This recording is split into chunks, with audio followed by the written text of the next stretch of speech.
Welcome back, everybody, to another episode here on the Oshay Duke Jackson live channel. And today we have a very special guest. And typically, me and Steve are doing the show, but I have been interested in giving the brothers information on some of our African brothers who are doing big things in other countries. And today I have none other than Brother Bomani Tahimba, who wants to share some great and personal information that may be very life changing to you brothers who watch this channel. And we want to go ahead and introduce him to you guys. What's going on, Bomani? Greetings, family. Bomani Tahimba here, live here in South Atlanta. South Atlanta, ATL. Okay, are you a Falcons fan? You a Falcons fan? You watch football? Absolutely. Definitely a fan of professional sports. Originally from Kingston, Jamaica, and grew up in New York. So at one point, when I was a teenager, just fan of many things in New York, and decided to move south after my few years in the U.S. Navy as an aircraft technician. Came up on some good opportunities to work here in Atlanta, Georgia, the airport.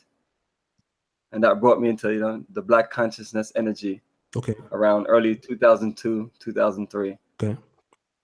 So after studying about the roots and culture, sometimes you just don't know much about, where you're from and what, and what your greater purpose is in life. Mm-hmm. So it's this energy in America. Some people get connected to the conscious element or so-called conscious community where you get wonderful access to information about roots and culture. But after doing so many study groups and reading and talking about Africa, I decided to take on my own ventures in 2004 and start traveling to the African continent. Okay. Let me ask you this before we get into some of your travels. I know you just came back from Ghana and Togo, and we'll get into that. Right. You were born in Jamaica. Now, how long were you in Jamaica before you came to the United States? I was 11 years old. 11 years old. Okay. So when you came to the United States, how did you and your family as Jamaicans see yourself compared to other Blacks in America? Interesting question. First of all, the main purpose of us coming here was this, you sold this opportunity about coming to America and taking advantage of opportunities. So that was all my focus was. And, when you're coming from somewhere else, you're a little more, you have a little more hunger in you. So that's one of the differences you saw. You saw people that traditionally maybe is from. I grew up in Brooklyn, so they may have been more laid back or just may not have been hungry at certain opportunities, and then maybe that's the people that you're around. But for myself, it was just I saw myself just being more just open for opportunities and open to this want to take advantage of whatever opportunity I saw presented. Okay. And I still got that hunger with me to today. Okay. So when you came to the United States, you saw America. I'm echoing. I don't know if that's on my end or your end, but okay, it's cool now. You saw America as a great opportunity, and you then at some point graduated high school, and then you got into the military. Yes, absolutely. I graduated a high school called Transitech High School. That's where I studied electrical and electronic systems. Mm-hmm. Okay, now the reason why I'm asking is because you saw America as a great opportunity. You get into the military, and then how long were you in the military for, by any chance? 4 years, from 18 to 21. Okay, so you get out of the military and you move to Atlanta, and then you start to learn about some things that you were not taught before. Let's kind of get into that real quick before we lead into the Ghana, because I want to kind of build what you're all about so we can really get a good feel. What were you learning in the conscious community that you didn't know before? Perfect. Simple things.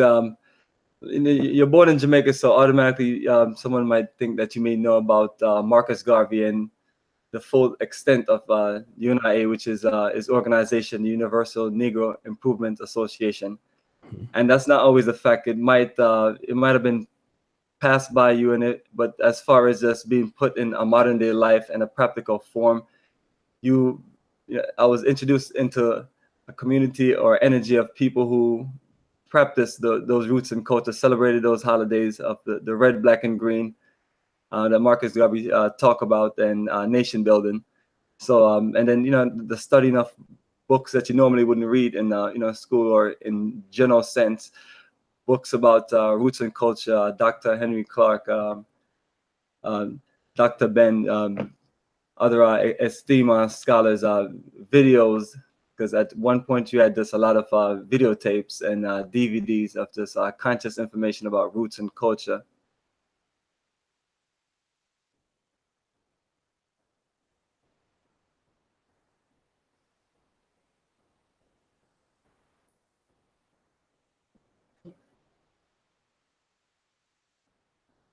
All right, you went out. Okay, seems like something happened. We're back. You there? Yes, I am still here. Okay. What when you decided to go to Africa, what was the country that you decided to go to and why? The first country. Perfect. It was Senegal. Okay. And the reason why I had a few coworkers that was going to Senegal, and that's right after I finished paying for a tour that was to go to Egypt a month later after their Senegal trip. And since I was making some good money out there, the airlines decided to do that tour also with them. So that was more of like, co-workers going to Senegal, going to the Holocaust dungeon, and just making their way around on our own, and with friends that are there locally. Okay. What was now you've heard a lot about Africa from what you're learning in the conscious community, but tell me, what was the first experience like for you when you first get there to Senegal? I honestly, this remind me of Jamaica, except people are speaking French, and beyond that, it was the same same energy. It was a developing country, or people call it other words, terminology, but the same energy as far as it's a high percentage of black poverty, or but what you saw there was you saw nature, you saw the beauty of the country, the beauty of the people, and you saw you saw the African struggle as a people. We're always fighting for opportunities to try to grow, create opportunities for ourselves. So it remind me just of the same energy in Jamaica. Let me ask you this, because you were raised in Jamaica for at least a good part of your childhood.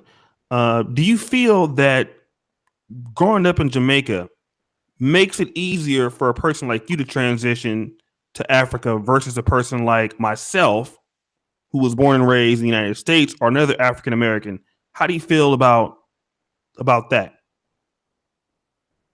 Yes, I'll definitely agree with you on the point that it is it's easier for someone like myself if you're born in the Caribbean, because of that similarity of a same climate.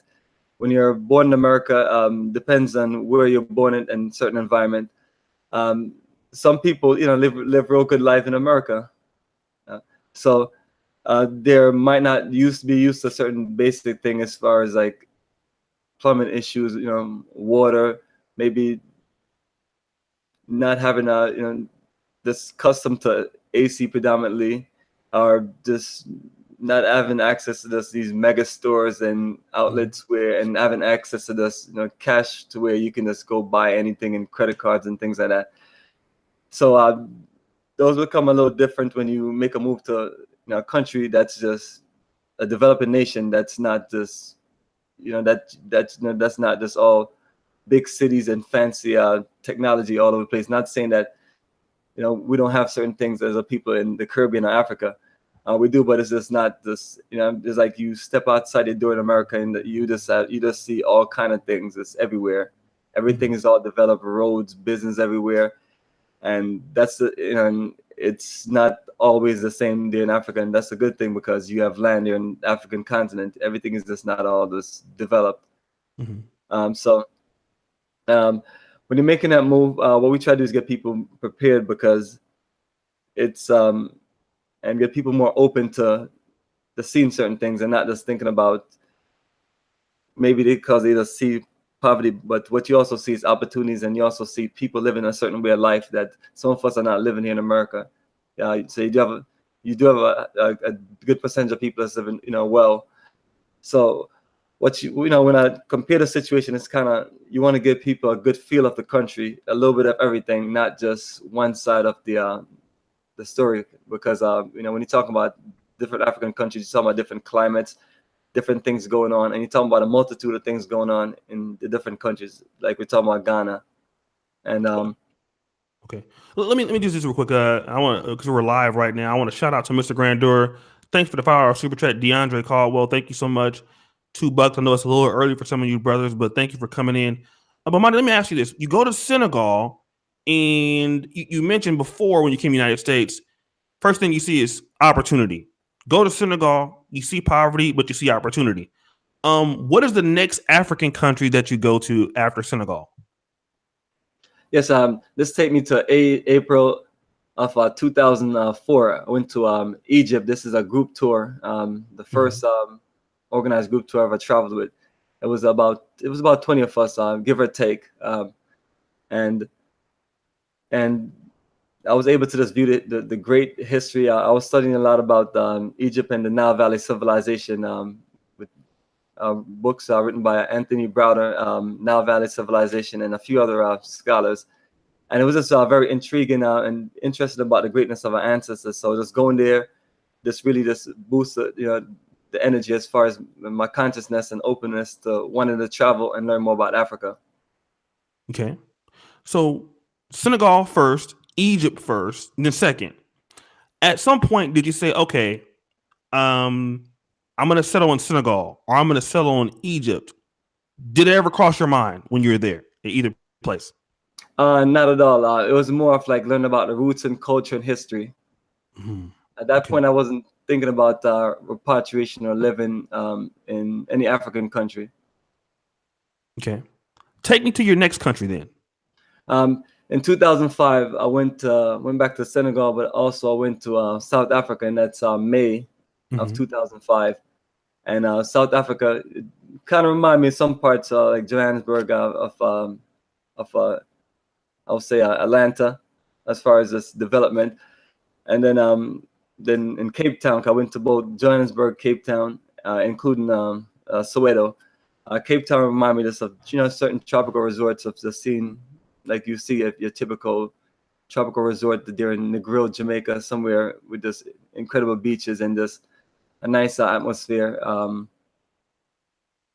So you saw the tropical, and you saw developed Africa, but also when I went to Soweto, you saw the African struggle as far as this people being limited to certain opportunities. So it was a good introduction, especially we learned about the apartheid museum and that history. But that was the third country. In November of that year, I went to South Africa again, Johannesburg, Soweto, and also went to Kenya. Okay. But and before that, just went back to Senegal. So those are country 3 and 4. Okay. Because I know we're building up to Ghana pretty soon, so I'm just trying to. The next year, 2006, went to Gambia in the summertime, and then in December of 2006, the 6th journey. That's when I went to Ghana. Okay. And, so let me kind of go back real quick to South Africa and then to Kenya, because we have some brothers that, believe it or not, haven't even left their fucking city that watch us right now. So the things that you're saying to some people are mind blowing. They're mind blowing. They've never even gotten a passport, and this is why I'm letting you talk about your experience, because what you don't understand is you're probably inspiring so many brothers right now that have heard your story coming from Jamaica, getting citizenship, and then being able to travel all these places is really inspiring. It's inspiring to me. Tell me about how you felt about South Africa, though. What was your feeling about it? Yeah, it's a mix of feelings. It's a very I saw development, but I also saw white people. I saw white people with a certain kind of energy as far as like they because at that point it was a high percentage of white ownership as far as restaurant business in general. Even though the population was still predominantly African, and this was in 2005, so this is like 10, 11 years after apartheid. Mm-hmm. So you saw the reflections of that energy. How you see your brothers and sisters being treated, as far as this ways of what you see in the movies, in the 60s, 70s. Not saying that those things don't happen here, blatantly in our face, but that was one of the things you did see. You saw white folks with certain energy, like they're in Africa and this is their home and they're still running things. But in that essence, I didn't see that in other countries. That was the only country I saw that in.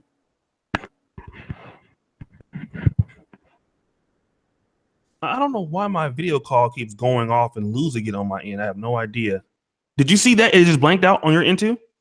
Yes, I just saw camera just blanked out. So okay, I don't know what's going on, but that's okay. We'll keep going and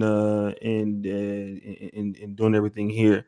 And shout out to Rain Knights. I'm gonna get all the super chat shout outs to you, brothers.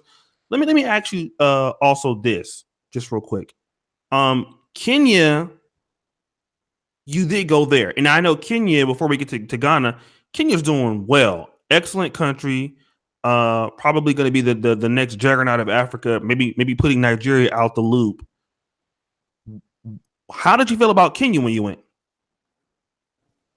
I was on there for a short period of time, about 2-3 days, but I enjoyed the environment. I thought it was wonderful country in the making of a developing nation with growing opportunities, and that's predominantly what I see traveling across African continent, opportunities.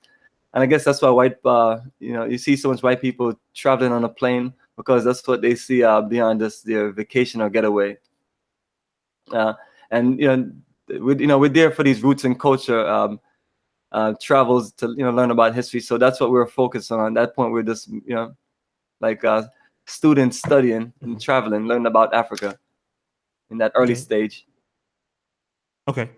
Now let's get into. So you've been to. I want to just go back over. You've been to South Africa. You went to Senegal. You went to Egypt. You went to Kenya. Back to South Africa. Back to Senegal. Now, why Ghana? Perfect. And before I got to Ghana, Gambia was the next country that reminded me of Jamaica. And then when I went to Ghana, Gambia and Senegambia.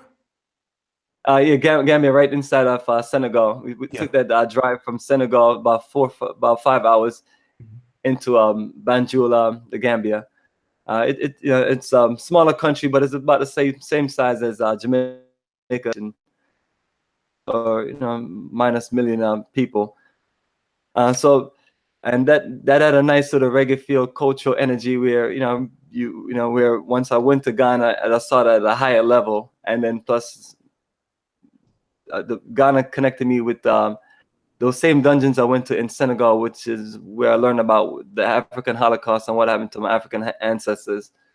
So Ghana became that country that had all these things in there, as far as if someone wanted to travel to an African country to learn about the roots, the culture, and learn about business, investment, and so on. And it had a tropical energy also, and just an upbeat, modern city feel and energy. Okay, so Gambia, I know it's like almost a very high Islamic population too there. Now Ghana, when you got to Ghana, what made Ghana feel so different than the other places?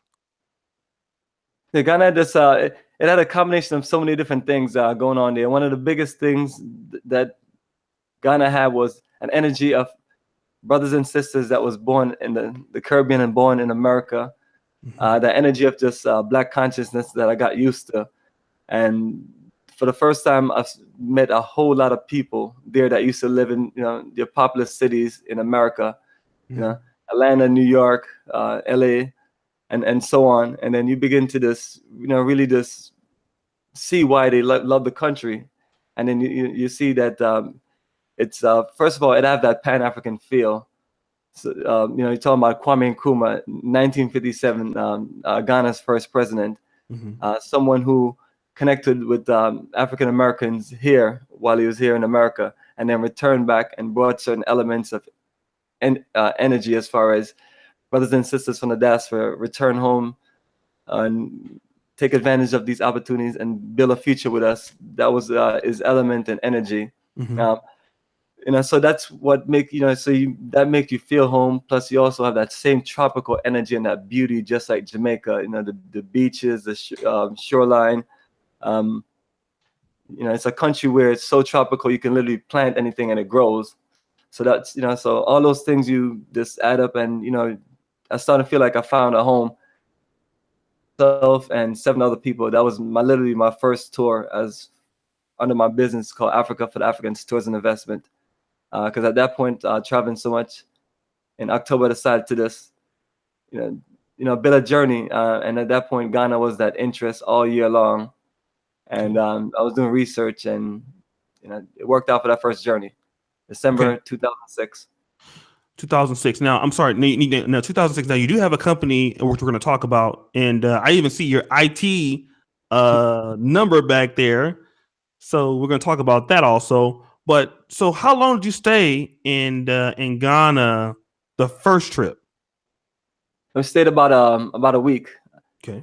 We stayed 5 days in 5 days in Accra and 2 days in Cape Coast, Elmina.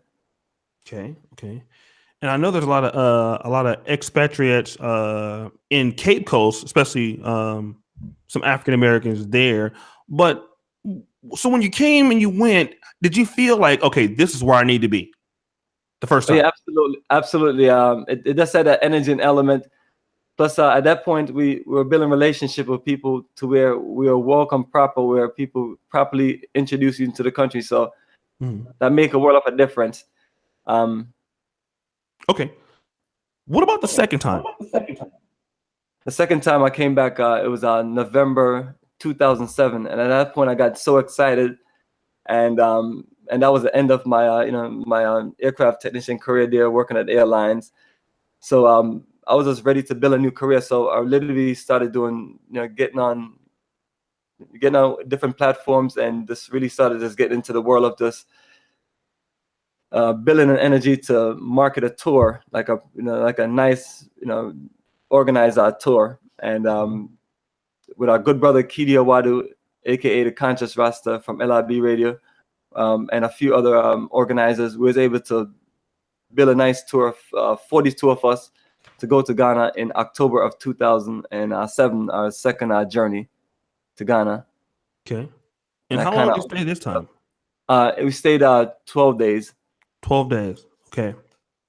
All right. Now we're going to kind of get into what the discussion is about. I was wanting to build the case for you went to some of these other places, didn't get the energy, went to Ghana, you felt the energy. Let's talk business now.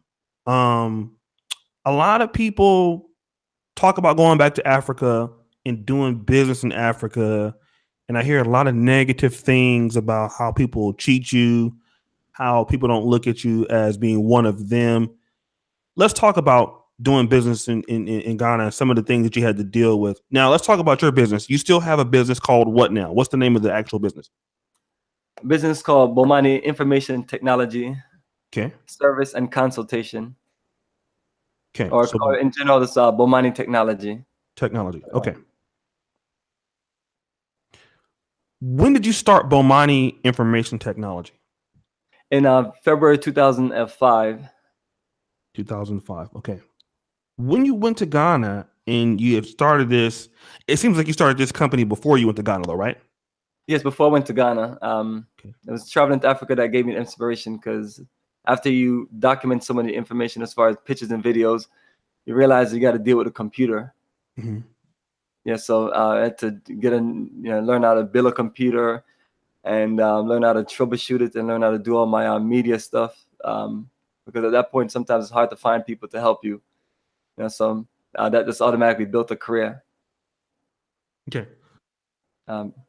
Created a business, I mean. Let me ask you this. So when you started this company and you did it before Ghana, did you feel the Bomani information technology, this is going to take off in this country. This is going to do well. Did you feel that? I felt that give up take about 10 years out, because at that point I was still learning, and I was just seeing technology grow and things were just moving fast, operating system, new technology coming online. And I mean, this was mid 2005. Okay. Tell me, once you started to want to do this business, and what were some of the hurdles to starting it and doing it? I'm still doing all my business here in South Atlanta. It's been no hurdles. All of the clientele is basically my colleagues and people I know that refer me, and that have professional business office.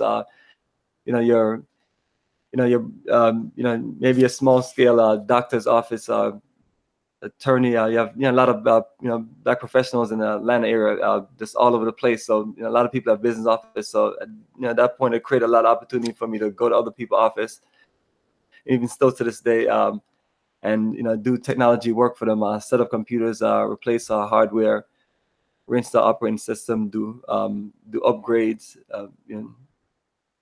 troubleshooting, repair, just anything technical that they need, including consultation. So that just kind of just grew and grew. Okay. And still getting paid for it 12 years later. Okay. Then I gotta ask just one question before we kind of get into some of the opportunities you want to talk about today. If the business has grown and is doing better, is there something that's holding you back from being in Ghana full time? Absolutely. That's always a good question. That's perfect. That's the main thing you want to do. You want to figure out a way how to make your successful business in America work successful there in Ghana. Mm-hmm. One of the things that I realized we needed after a while was acquiring land. So we literally just got 2.2 acres in the center of Ghana. Wow. And that's enough to build like a headquarters. So that's one of the things that have kept me from moving is, you don't ever want to go somewhere and you don't have your foundation. You have people you can, you don't want to be staying with friends and family and people, you want to be able to, especially when you have a, respectable business you're trying to build. So that was always the thing, trying to see where we needed to get set up or see if we needed to get a business house and how we needed to start. But that went through my mind many times over. But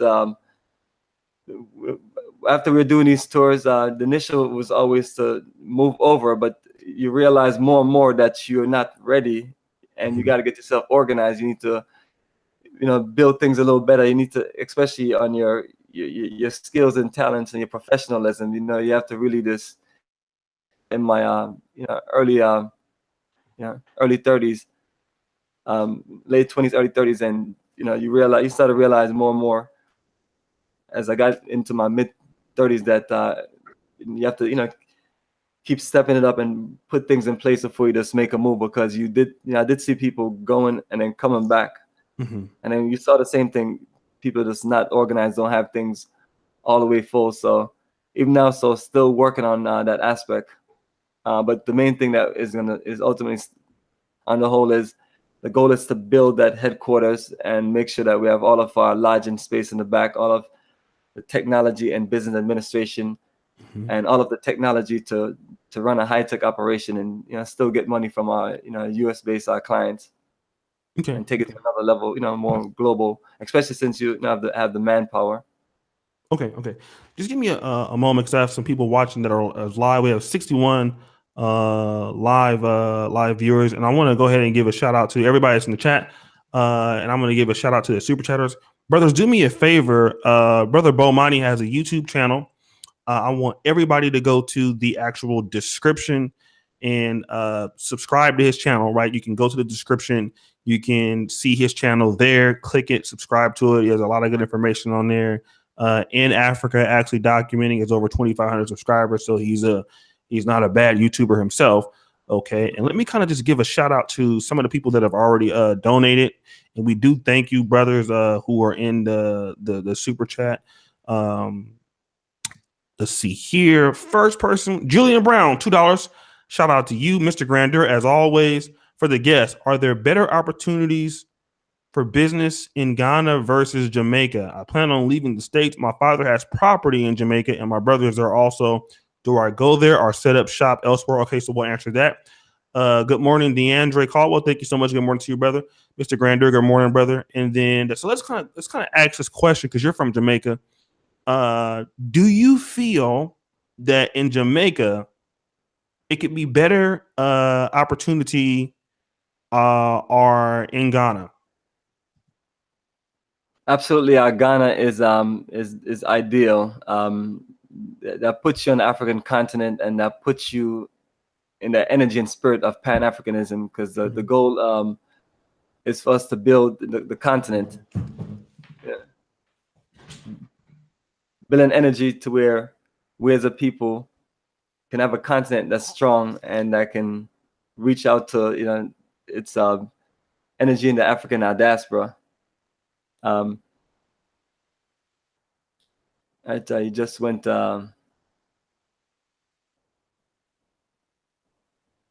blank.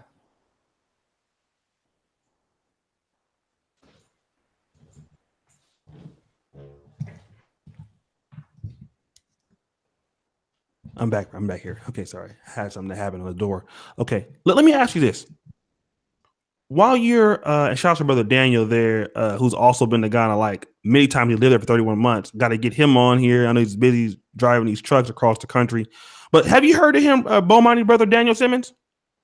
No, I haven't heard of him. Here's the thing. He's in Atlanta too. You got to hook up with this guy. Are you there? Yeah, perfect. I'm here. I'm just writing his name down. Yeah, I'm gonna introduce you guys together because he lived there for 31 months, and he also did I hooked him up with an interview with Dynast, which is with Dynast. So you guys are in the same area, so it'd be good if you guys can link up because he lived there for 31 months. He's building a spa over there in Ghana, so we definitely want to link you brothers up. So shout out to brother Daniel. Let me ask you this: in Ghana, I want to kind of get over because I've seen some channels that talk about some of the positives and the negatives of living in Ghana. Like some of the negatives, and I shout out to Natural Ghana Girl. Ghana, the only way is Ghana. These are two females that live there. The number one thing I hear is the internet is slow. There's no constant internet, and the internet that you do get is too slow and it's too expensive. What do you say about that? I say that's almost most of us. That's how most people feel, and it's it's painful. It's something that it's easy for me to deal with because I'm not in the country running my business consistently. I'm just mainly there on tour and mainly there to connect, network, and do research and field work. But when I do have to use it, it's rough. It's painful. So that's one like the greatest opportunity. I'm always saying that anyone can figure out this internet issue that we have on the continent, because it's the same issue that I have in every country. I was there in Brazil and I was like in internet heaven. I was like literally bouncing around like the happy, like out there in public, connecting to networks at restaurants and everything. But and it was fast. But in Ghana, Togo, Benin, painful. So one of the things it's going to grow absolutely because it's gotten a lot better over the 10 years. But for myself, the goal is to purchase a satellite system and run all operations using that, as far as internet mainly, and then maybe some satellite phone. But that's something that's open. So let me play devil's advocate real quick, because we're having a Google Hangout right now. It looks like your internet's pretty fast. Mine's pretty fast. I'm here in Poland. Because I keep hearing there's more opportunity in Ghana, more opportunity in Africa. But with the internet so part of American business, so a part of everything that we're trying to do, if you're in Ghana right now, me and you might not be able to do this hangout. Is that true? I will be able to do the hangout. You just you just have to, by then you'd already, you're prepared for something like this. But it's just not as simple as, you just wake up this, like we just Mhm. turn, just connect and just work like we work. But and it has its moments where some networks may be real good today, maybe fast later, and you have those issues that maybe when we were first started using the internet, maybe 10, 12 years ago, you had those issues. Mhm. So, but the people that are there doing business, they realize that they just have to pay for a higher quality of speed of internet. So that's Mhm. how they usually get by. And people like myself would, make sure that either we get that package or that setup, or just work out a setup with a satellite system. But Mhm. the general person that's in and out, going to hotels and connecting to Wi-Fi spot, that's what you're faced with. You're faced with people who are not gonna spend a whole lot of money getting the highest quality of internet. So you you just end up having to deal with the slowness. Okay. Let me talk to you about electricity because I was in Uganda in June. I had a great time. I love the country, but if I didn't have a generator, and even then there was a problem with electricity. What do you tell people who want to maybe repatriate or go to the continent, but we already know we have an internet issue, and then what about the electricity? Yes, absolutely. You do have situations where you're gonna deal with light out. Um, it's um, it's unfortunately it's not as common as it used to be, but it's still an issue. Ghana does generate enough power to keep the whole country powered 24/7, Mhm. but they do sell power to other nations, so they end up having to ration their own power. Okay. And if you live in certain communities, you have a whole lot of access to this consistent power. And then if you live in the so-called poorer communities, then you have more consistent light out.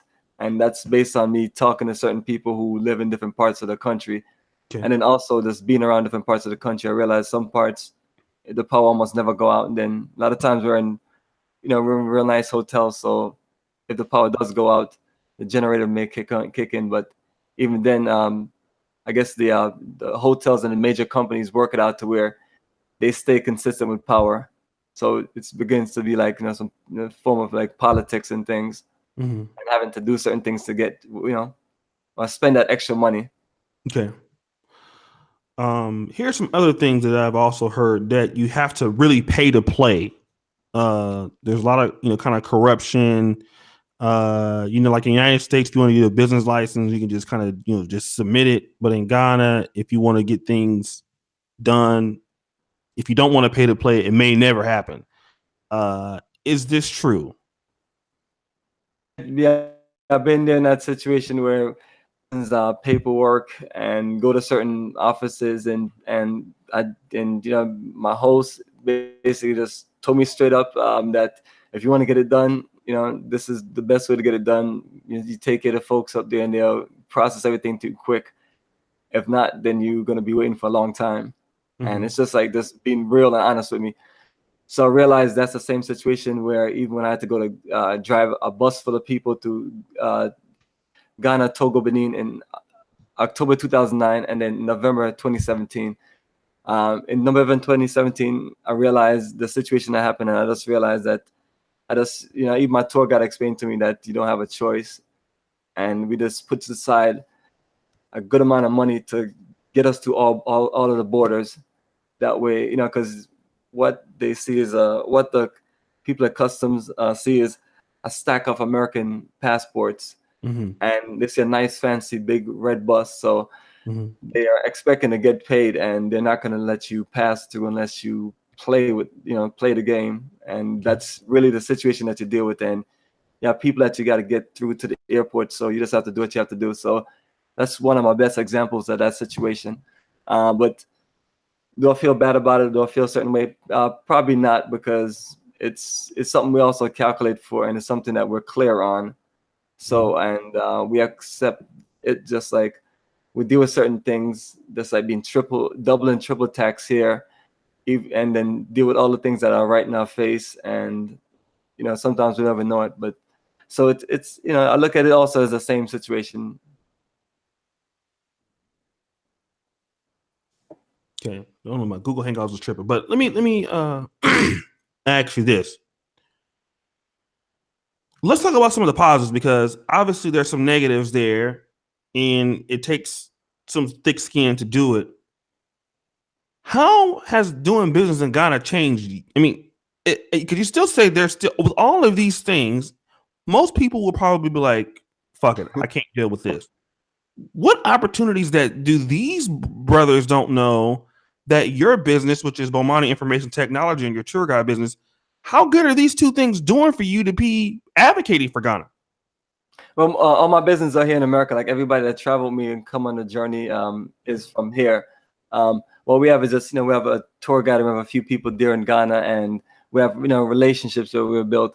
But as far as opportunities, we're talking about real estate, manufacturing, import, export. You have a lot of things that are made in Ghana, and it's a lot of opportunities to where if you're traveling, you make deal with certain people, and you set it up to where you pay for a certain package of goods, and then you get it for a good deal, and you make your money here when you get here.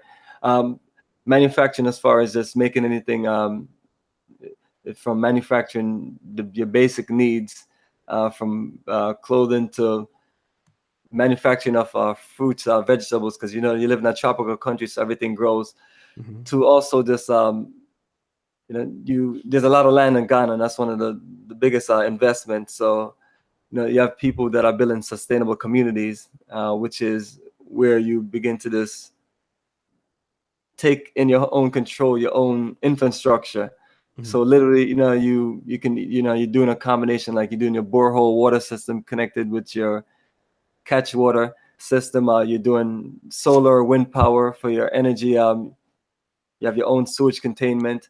And in a community setting, you can literally just grow your own food, and literally just build all your homes from natural materials, and then put all your modern technology in it, and then be sustainable. So it's a combination of just nature and technology, and then have all your fruits and trees and things like that.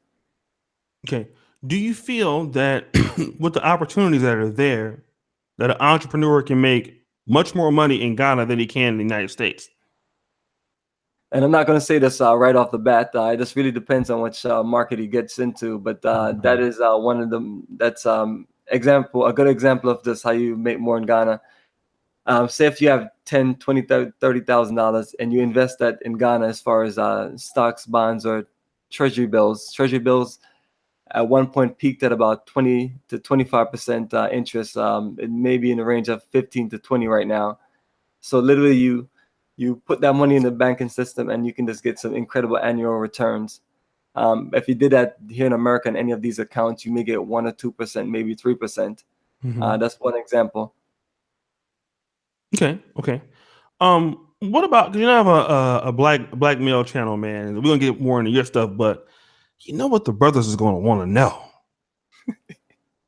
What is the women working with? Especially, I have a buddy. Stop the show. I got a buddy named Steve the Dean. Right, he's in the chat right now. Shout out to Steve the Dean.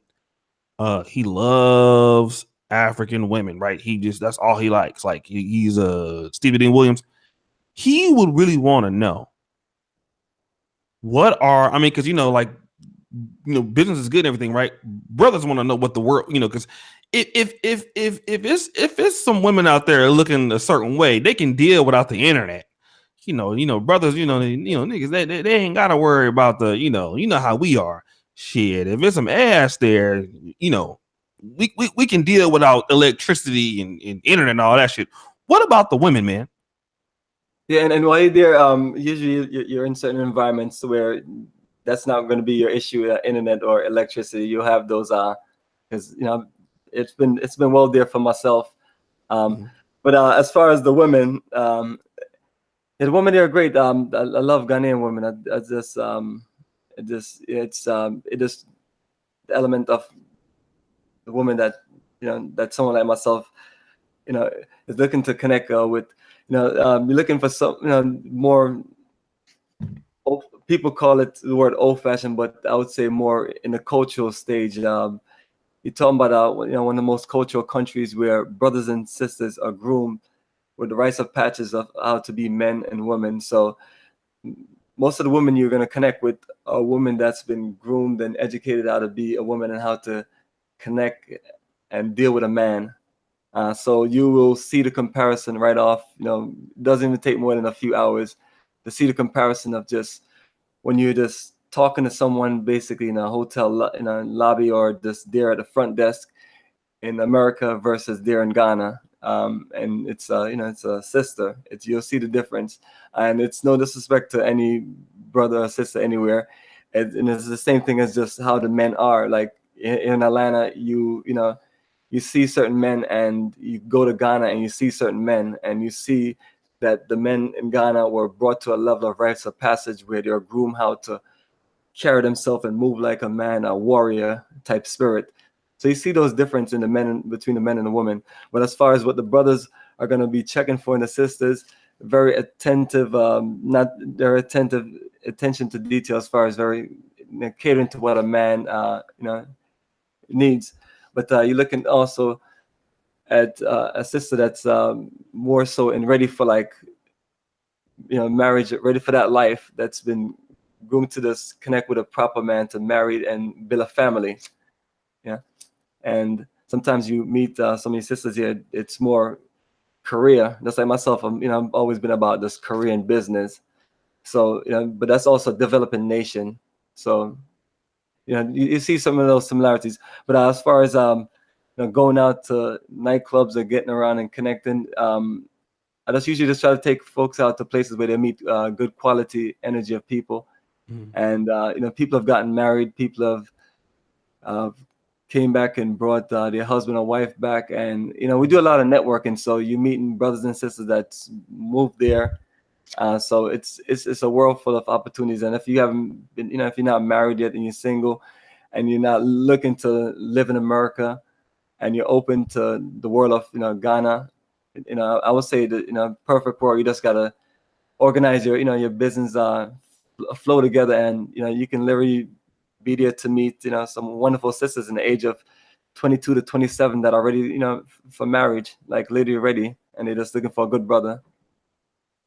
Let me do this. We're gonna talk more about your tours right now. Daniel Simmons always supporting there's little to no taxes in Ghana versus the US where they take 35 to 40%. So $10 to $50 dashing there to get paperwork done in Ghana pales in comparison to what you pay in the US to exist. And for those people who have questions, I see like one dude keep asking the same question. Hey, pimp, that's what's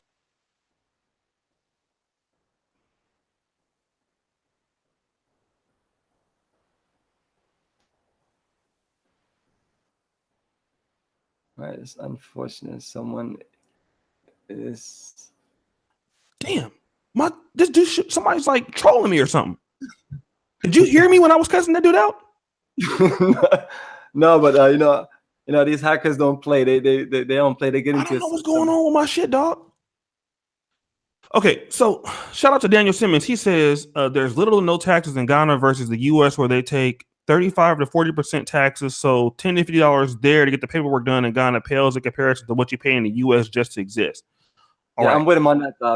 I agree with you, brother. And that's why we just work ways how to deal with it, because when you're here, you're dealing with some of the same issues, being double and triple taxed, and being, yeah, it's just written different. But yeah, that's a good positive way to look at it, brother. Daniel, appreciate you sharing that. Let me also ask you this. Let's say if I want to go to Ghana, if I want to go to, let's say, Accra, and I want to do a tour, do I come to Bomani? Absolutely, you come to Bomani. You come to you connect with me. Our website, africafortheafricans.org. It's a world of introducing Africans in the diaspora to connecting to the African continent in our best method, which is to give you an organized tour. Basically, by going through all of the tour preparation with you directly, since I'm based here in the US, and you can call and talk with me, and I can just send everything to you via email and go through everything with you. Our goal is to get you clear on just to carry yourself with a certain certain attitude. Be open to the world of Africa. Don't romanticize or expect the same thing that you see in your city, because a lot of us are born or live in different different ways in America, and some people live real good.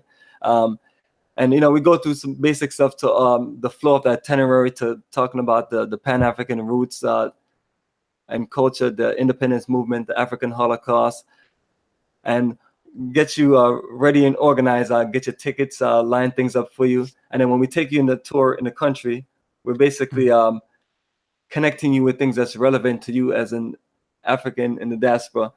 Things that are relevant to us as a people here are going to be some of the things I just mentioned, but it's also going to be, you want to see what's up with your brothers and sisters that's from from America. Yeah, I'm back. I don't know what's going on, man. Right. Yeah. See what's up with them from America. So that's one of the things that would connect you with, just a whole lot of networking to make you feel at home, and then connect you with some good brothers and sisters from Ghana and in a quality environment. So we feel like I've done it 13 times. I've taken up to about 200 to about over 300 people there on those 13 journeys, and it's been so pleasant that I keep doing it every year. Okay. Let me ask you this also. 'Cause I'm on your website right now. It seems like you're not just doing tours to Ghana; it's tours to other countries too, right? Yeah, absolutely. I just started this expanding in the world of 2017. Before 2017, I was mainly going to Ghana. Okay. At that point, I've been to 8 African countries, including the 6 I mentioned, and then Togo and Benin in 2009. So in 2017, opportunities came up as far as Ethiopia. I was offered a great deal to connect and expand my tour operation to Ethiopia. So I was offered a tour in May with other organizers of 2017. So that literally that became country number 9, and that my connection to Ethiopia was so incredible that I automatically put it on my schedule as far as us doing and adding another tour.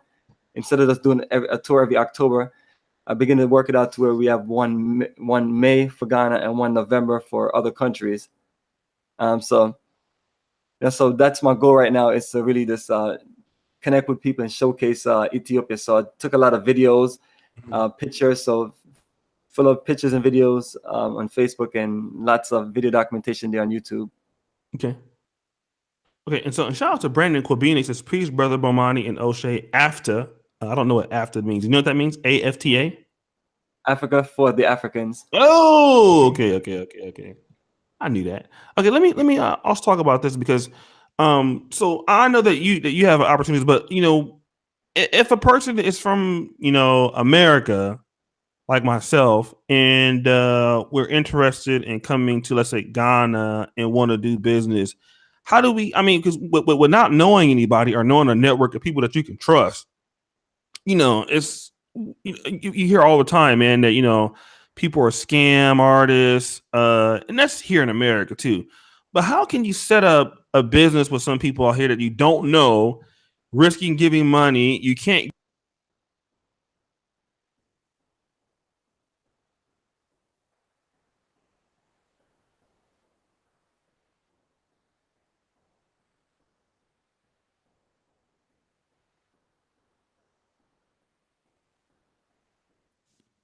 Oh, dude, this internet got AIDS today.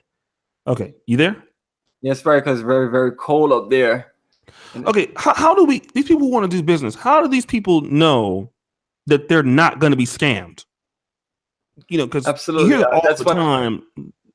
Where's the transparency at? Is the question. Perfect. And that's why someone like myself, I just being this in the Black Pan-African conscious energy, wanted to learn about some of these things happening in Ghana and other countries, and wanted to just really build an energy to where we can connect around wonderful brothers and sisters that we can all do good business with.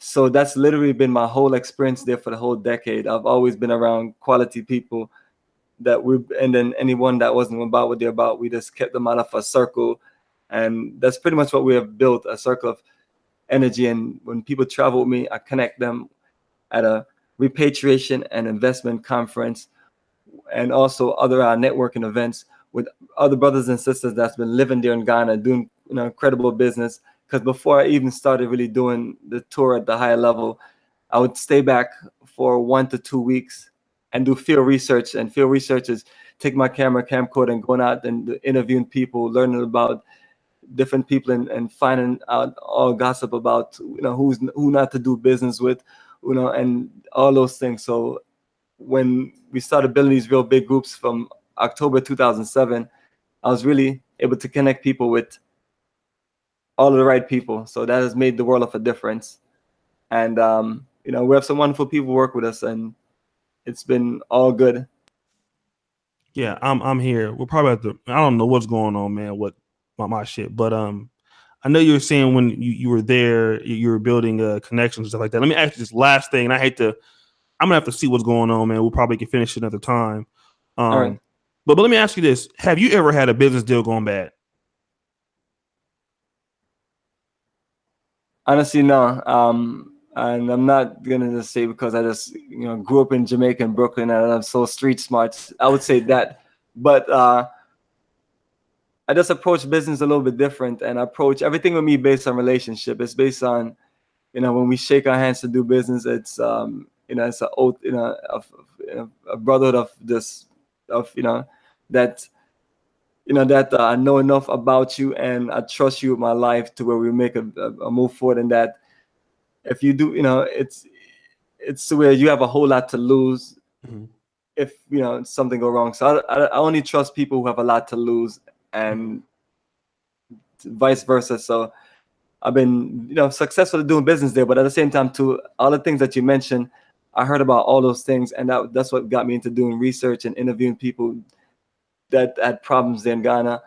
And then all of them told me some of the simplest thing that they did. They were too trustworthy. That's one of the things they told me, that they some of them mentioned that they were from these parts of the US, and they said they'll never do what they did in Ghana. So most people let their guards down and gave large sums of money to somebody for land that say, oh, I'm a chief of this area and I can give you 2 acres for $500 and give you some ridiculous low price, and then you just give them your money.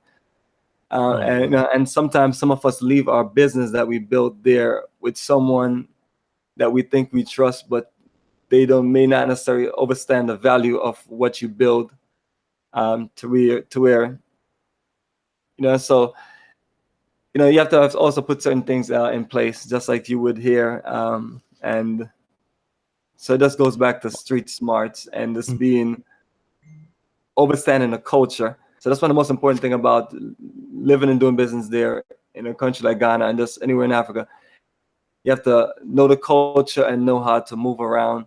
You get caught into certain things that that could be avoided. So that's why when we do these group tours, we go to all elements of these phases, one point or another, whether it's through conference call, group conversation, or just us there on tour. So people are paying for a whole lot, and it's just a full program. Okay. So I think what's happening is the weather here today is a little shisty, at least for right now, on the internet connection. So I know we've been on for an hour. We'll do a part 2 to this. I want to shout out to Dwayne Bryant, who says, Oshay, I just wanted to say thanks for creating the Negro Manosphere. It has changed and benefited thousands of brothers' lives. Salute, bro. Hey, thank you so much, man. I appreciate all you brothers. Harold Jackson, $2. Good questions as usual.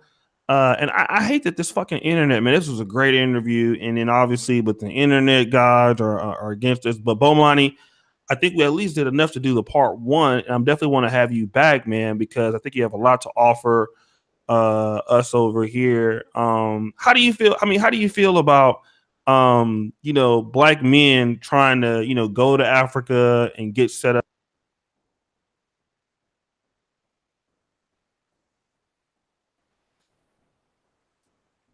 Okay, well, Bonnie, let me do this. We're gonna come back. I'm at you on Facebook. I gotta stop I hate to do the interview, man. Stop this interview, but again, shout out to everybody. The motherfucking internet is tripping. So I can answer the last question real quick, and then we can continue on to it. But I'm all for brothers and sisters leaving America and marrying brothers and sisters in the African continent to build that flow of a future. A lot of times, unfortunately, we end up around.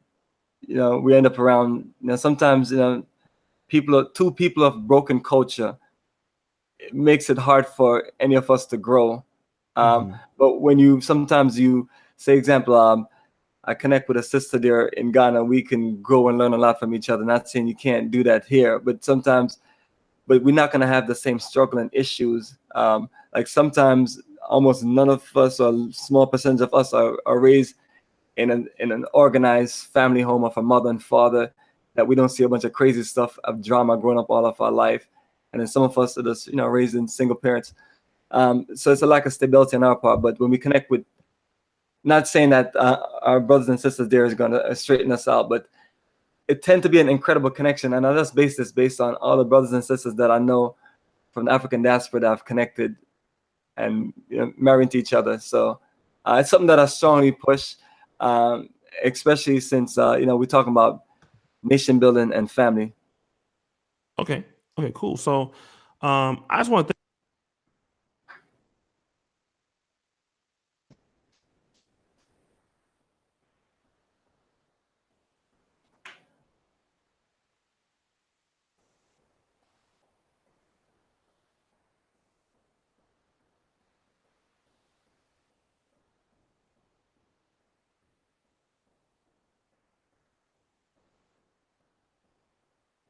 Damn, they tripping. So the description link, guys, go to the description, and shout out to Brother Bomani for coming. Thanks everybody, man. I got to get this internet under control. And again, brother, thank you for coming on, man. Thanks everybody for listening in. Peace out. All right, take care, brother. Appreciate you, and just take care, family. Okay.